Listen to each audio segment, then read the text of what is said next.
Un jour, nous étions au campus. On présentait un examen. Et puis par la suite, je me suis retrouvé à côté d'un collègue d'université, d'un camarade d'université, mais on était différents. Moi, je me sentais assez à l'aise. J'avais une belle écriture. À côté de cela, j'avais une considérable maîtrise de la grammaire, la ponctuation, la syntaxe, l'alignement des marges, tout ce que vous voulez. J'écrivais très proprement. J'écris généralement comme ça. J'étais trop confiant et trop rassuré. Maintenant, à mon côté, j'ai un autre camarade.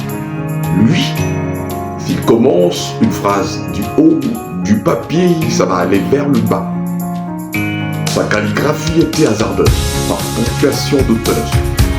C'était pas si rassurant, c'était pas beau à voir. À telle enseigne que si on réveillait Molière et qu'on lui présentait sa copie, Molière se mettrait carrément en colère et démontrait son expulsion immédiate de l'université.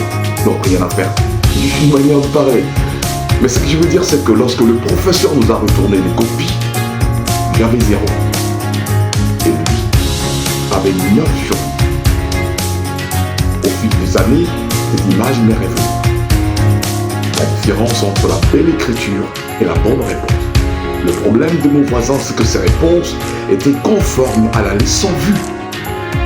Mais moi, j'avais bien écrit, en respectant la calligraphie, les marges et tout ce que vous voulez. Mais ce n'était pas conforme. Les réponses étaient là, mais ce n'étaient pas des bonnes réponses. Chers tous, nous devons atteindre une dimension. La dimension où seulement on ne parle pas des dieux.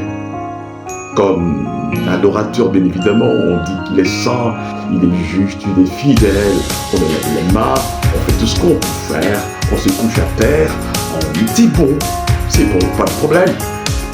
Mais nous devons atteindre la dimension où l'adoré parle de l'adorateur. Dans le récit biblique sur Job chapitre 1er, au verset 8, Dieu parle de Job.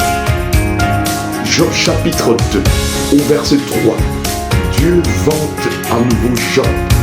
Oh, et pas seulement l'adorateur qui parle de l'adoré, mais là c'est la vie de l'adorateur qui fait parler Dieu, qui brise le silence de Dieu, et Dieu se met à parler dans des sphères invisibles. Il vante son serviteur sur terre. Est-ce que nous pouvons atteindre la dimension où on n'a pas seulement l'argent, où on n'a pas seulement de voitures, où on ne se prosterne pas seulement à l'église, où on n'élève pas seulement les mains, où on n'est pas seulement responsable d'un département, où on n'a pas seulement des églises décorées avec des lumières qui changent dans tous les sens, où on n'a pas seulement d'école au cou, école pastorale et tout ce que vous voulez, où on n'a pas seulement des églises climatisées avec des carreaux, où ça fait frais, ça fait beau à vivre. Est-ce qu'on peut aller au-delà de cette dimension pour atteindre la dimension où nous donnons des bonnes réponses, où notre vie est conforme à la parole de Dieu, conforme à la volonté de Dieu, conforme aux attentes de Dieu. Quand Dieu vous regarde même en secret, il sait dire que là, j'ai un représentant sur terre. Je me vois en lui et il se reconnaît en moi.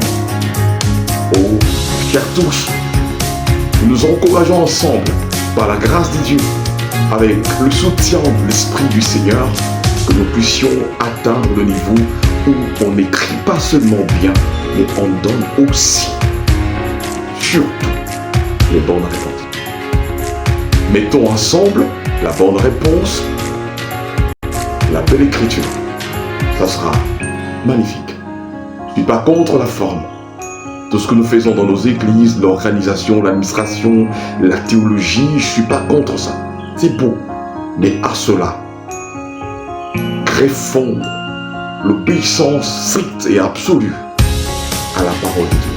Que Dieu vous bénisse.